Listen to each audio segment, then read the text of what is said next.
अस्सलाम वालेकुम my dear students, कैसे हैं आप सब। होप सो कि आप सब ठीक होंगे। माय डियर स्टूडेंट्स, हम क्लास 10 की मैथमेटिक्स कर रहे हैं, चैप्टर नंबर 1, जिसके मतलब हमने स्टैंडर्ड फॉर्म को सीखा। प्योर क्वाड्रेटिक इक्वेशन क्या होती है वो हमने सीख ली, और हमने फिर उनको स्टैंडर्ड फॉर्म में और प्योर फॉर्म में बनाना भी सीखा। आज जो हमारा टॉपिक है वो हम करेंगे how many methods to solve a quadratic equation. असल में ये शॉर्ट क्वेश्चन आता है पेपर में, how many methods to solve a quadratic equation. मतलब पहले हमने क्वाड्रेटिक इक्वेशन को सॉल्व सिर्फ उसकी स्टैंडर्ड फॉर्म और प्योर फॉर्म में बनाना सीखा है। अब हम उसे सॉल्व करेंगे।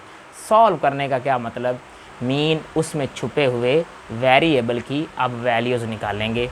मीन एक बात माय डियर स्टूडेंट्स याद रखना, जिस इक्वेशन में वेरिएबल की जितनी पावर होती है उसके उतने ही रूट्स होते हैं, मीन उसके जवाब भी उतने ही होते हैं।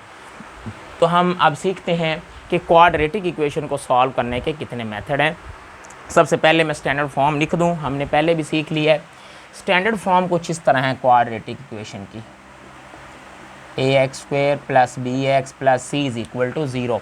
अगर इसमें b 0 हो जाए तो ये प्योर क्वाड्रेटिक इक्वेशन बन जाती है, और अगर इसमें a 0 हो जाए तो माय डियर स्टूडेंट्स याद रखना ये लीनियर इक्वेशन बन जाती है। ओके, इसी तरह अब हम इसका आंसर लिखते हैं। देयर आर, याद रखना है स्टूडेंट्स, क्वाड्रेटिक इक्वेशन को सॉल्व करने के मैट्रिक में हमारे जो मेथड्स दिए गए हैं वो 3 है, ठीक है। तो इसका आंसर है there are 3 methods to solve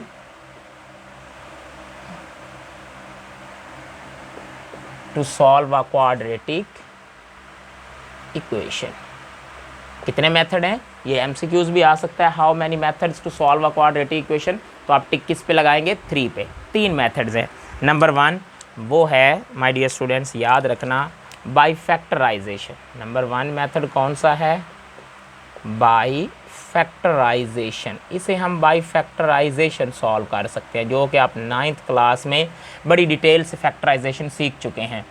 number 2 bye कॉम्प्लीटिंग the square, हम इसे कॉम्प्लीटिंग द स्क्वायर से भी हल कर सकते हैं, बाय कॉम्प्लीटिंग द स्क्वायर।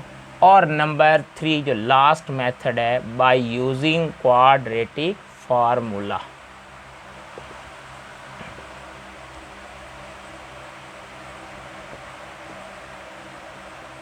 ये वो 3 मेथड है। कितने मेथड है स्टूडेंट्स, माइंड में रखना है कि ये 3 मेथड्स हैं, by factorisation, by completing the square, by using quadratic formula, by using quadratic formula.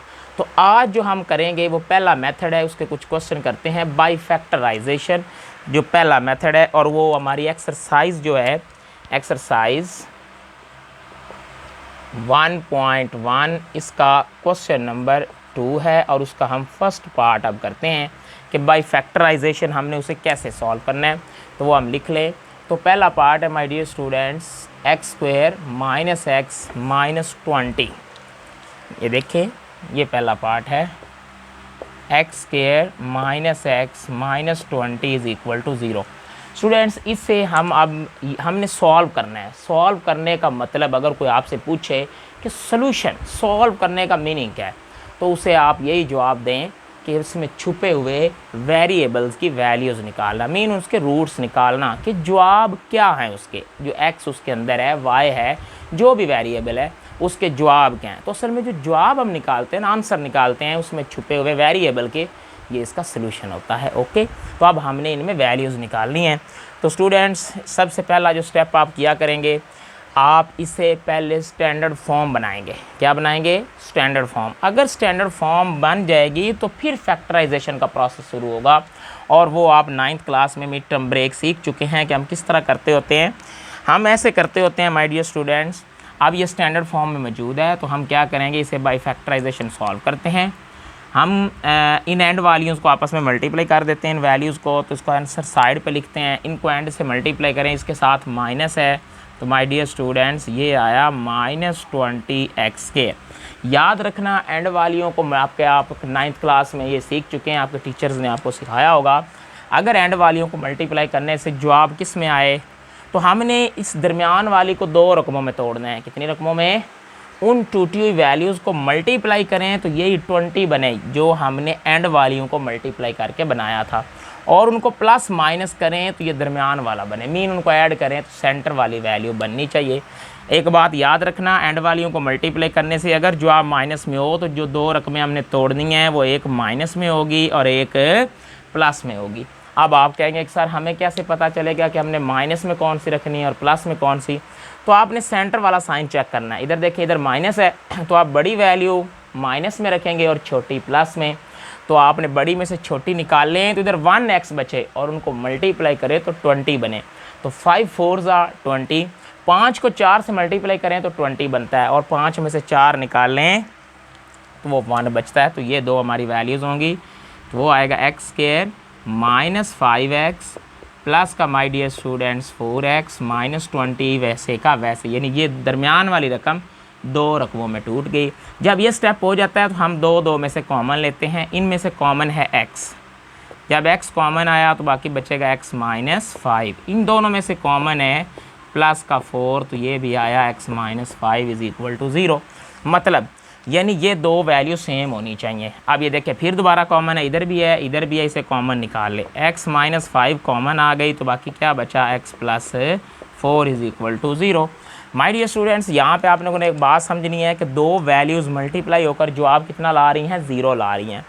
अब दो वैल्यूज़ मल्टीप्लाई होकर जवाब कब 0 ला सकती हैं? या तो ये 0 है या ये 0 है। जैसे 5 को 0 से मल्टीप्लाई करें, 5 0 0, तो हमें नहीं पता कि अब इनमें से कौन सी 0 है, तो हम इन दोनों को 0 के इक्वल रखेंगे। आप लोग इसको भी 0 रखें, x minus 5 is equal to 0, और या ये रख ले 0, x plus 4 is equal to 0। My dear student, इधर माइनस का 5 उधर जाएगा तो ये प्लस का 5, इधर से x की वैल्यू 5 आ जाएगी और इधर से x की वैल्यू माइनस 4 आ जाएगी। तो यही हमारे सोल्यूशन है इस क्वाड्रेटिक इक्वेशन पे। एंड पे आप लोगों ने लाजमी सोल्यूशन सेट लिखना है। तो सोल्यूशन सेट इसका बना -4,5। कोई डाउट? होप सो कि आपको इस क्वेश्चन की समझ ज़रूर आई होगी। अब हम इसका सेकंड पार्ट करते हैं। तो माय डियर स्टूडेंट्स, हमारा जो सेकंड पार्ट है उसकी मैं स्टेटमेंट सबसे पहले देख लूँ। तो वो है 3y² 3y² is equal to 3y² is equal to y into y minus 5। अब हमने वेरी इंपॉर्टेंट, पेपर में कई बार आ चुका है, ये भी क्वेश्चन पेपर में आ चुका है और ये भी, ये शॉर्ट क्वेश्चन है, लाजमी आते हैं। तो स्टूडेंट्स ध्यान दीजिएगा। सबसे पहले मैंने आपसे एक बात कही थी, किससे किस फॉर्म में होना चाहिए? स्टैंडर्ड फॉर्म में। क्या ये स्टैंडर्ड फॉर्म में है? स्टैंडर्ड फॉर्म कहती है एक तरफ क्या होना चाहिए? 0, बाकी सारी वैल्यूज़ एक तरफ। तो अभी ये स्टैंडर्ड फॉर्म में नहीं है, तो सबसे पहले हम इसकी स्टैंडर्ड फॉर्म बनाते हैं। तो माय डियर स्टूडेंट्स, ये आ जाएगा 3y², इसको अंदर मल्टीप्लाई करें तो ये बन जाएगा y² माइनस 5y। मैंने क्या किया? y को इससे मल्टीप्लाई किया तो y², y को 5 से किया तो 5y। स्टूडेंट्स अब उन दोनों को उठाकर इधर ले आएँ, जब इधर आएंगे तो उनके साइन चेंज हो जाएंगे। तो ये आ जाएगा माइनस का y² और प्लस का 5y is equal to 0। Okay, समझ आ रही होगी माय डियर स्टूडेंट। 3y² में से 1y² चला गया तो इधर बचेगा 2y² और इधर रह जाएगा just 5y is equal to 0। अब आप सोच रहे होंगे कि इधर भी मिड टर्म ब्रेक होगी। स्टूडेंट्स याद रखना है, मिड टर्म ब्रेक तब होती है जब हम वैल्यूज़ कितनी रखें? 3, और इधर कितनी है? 2। तो जब 2 हों तो कोशिश करें कि उसमें से कॉमन लें। इन दोनों में से कॉमन बताएं। तो यकीनन आप समझ गए होंगे कि इनमें से y कॉमन है। y कॉमन आया तो इधर बचेगा 2y, और माय डियर स्टूडेंट्स इनमें से जस्ट बचेगा 5 इज़ इक्वल टू 0। तो यहाँ से अब फिर वही बात, दो वैल्यूज़ मल्टीप्लाई होकर जो आप 0 ला रही है, या तो फिर माय डियर स्टूडेंट्स y 0 है और 2y plus 5 is equal to 0। यहाँ से तो y की वैल्यू मिल गई और यहाँ से y की वैल्यू मिलेगी। इधर प्लस का 5, उधर जाकर माइनस का 5, 2 इधर मल्टीप्लाई हो रहा है, उधर जाकर डिवाइड हो जाएगा। तो इसका सोल्यूशन सेट हमें क्या मिला? ये बड़ा इंपॉर्टेंट शॉर्ट क्वेश्चन है, पेपर में आ चुका है। 0 माइनस 5/2। ओके, तो हमने अभी 2 क्वेश्चन सीखे हैं। कौन से मेथड से? हम पहला मेथड क्वाड्रेटिक इक्वेशंस को सॉल्व करने का कर रहे हैं और वो है बाय फैक्टराइजेशन। तो मैं उम्मीद करता हूँ कि आप ये समझ रहे होंगे। अब हम मज़ीद इसके क्वेश्चन एक दो करते हैं, आप साथ रहिएगा। तो मैं इसको रेज़ करता हूँ, आप लोगों ने ये नोट कर लेने हैं।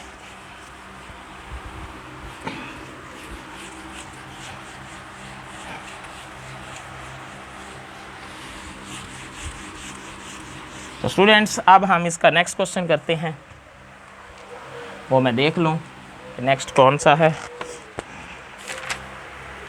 तो वो है my dear students third part है 4 minus 32 x is equal to 17x square. Okay, ये हमने क्वेश्चन नोट कर लिया। स्टूडेंट्स अब इसको ध्यान करते हैं कि क्या, सबसे पहले मैंने आपको बताया था कि इसे किस फॉर्म में होना चाहिए। हमारी स्टैंडर्ड फॉर्म जो है वो कुछ ये थी।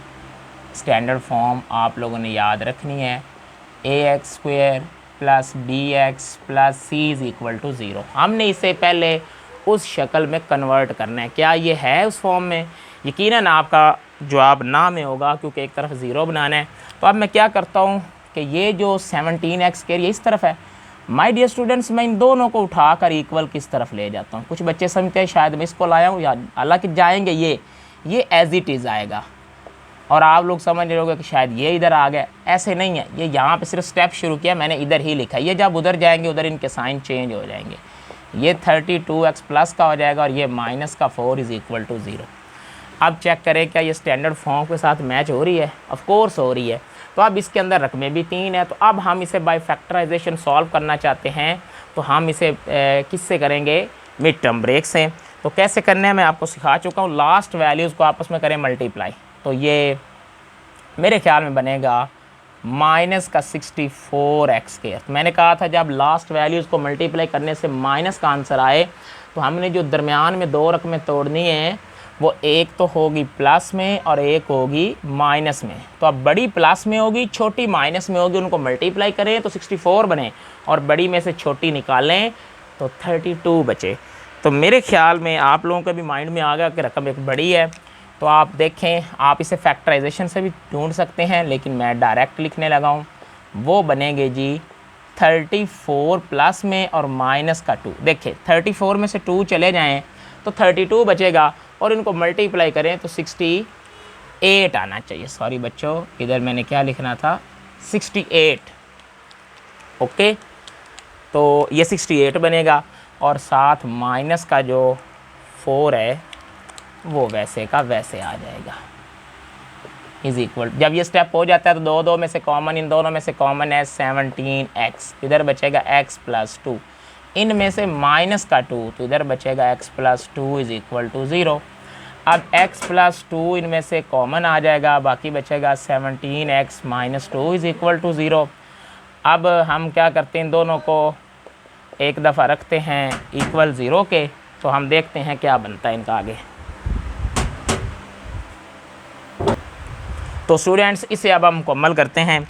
कैसे मैंने आपको समझाया कि ये 2 वैल्यूज़ मल्टीप्लाई होकर जो आप 0 ला रही हैं, तो आप इसे भी 0 के इक्वल रख लेंगे और इसे भी 0 के इक्वल। तो x plus 2 is equal to 0, या my dear student 17x minus 2 is equal to 0। यहाँ से x की वैल्यू निकालना है, तो इधर प्लस का 2 है, उधर जाकर माइनस का 2 हो जाएगा। ये 17x एज इट इज़, इधर माइनस का 2, उधर जाकर प्लस का 2, 17 इधर मल्टीप्लाई हो रहा है, उधर जाकर डिवाइड हो जाएगा। तो मुझे ये 2 वैल्यूज़ मिल गई। तो फाइनली हमारा जो सोल्यूशन सेट निकला है वो निकला है -2,2/17। माय डियर स्टूडेंट्स, ये इस क्वेश्चन का सोल्यूशन है। होप सो कि आप लोगों ने मिड टर्म ब्रेक को अच्छे तरीके से समझा होगा। तो इंशाल्लाह जो नेक्स्ट वीडियो आएगी उसमें हम इसके नेक्स्ट 3 पार्ट्स करेंगे और Aahista Aahista bye completing the square की तरफ बढ़ेंगे, जो कि एक इम्पॉर्टेंट लॉन्ग क्वेश्चन पेपर में आता है। अगर आपको मेरी वीडियो अच्छी लगी हो तो इसे लाइक करें, शेयर करें, और अभी तक अगर आपने मेरे चैनल को सब्सक्राइब नहीं किया तो सब्सक्राइब कर लें, ताकि हर आने वाली वीडियो आप तक सबसे पहले पहुँच जाए। अल्लाह हाफिज़।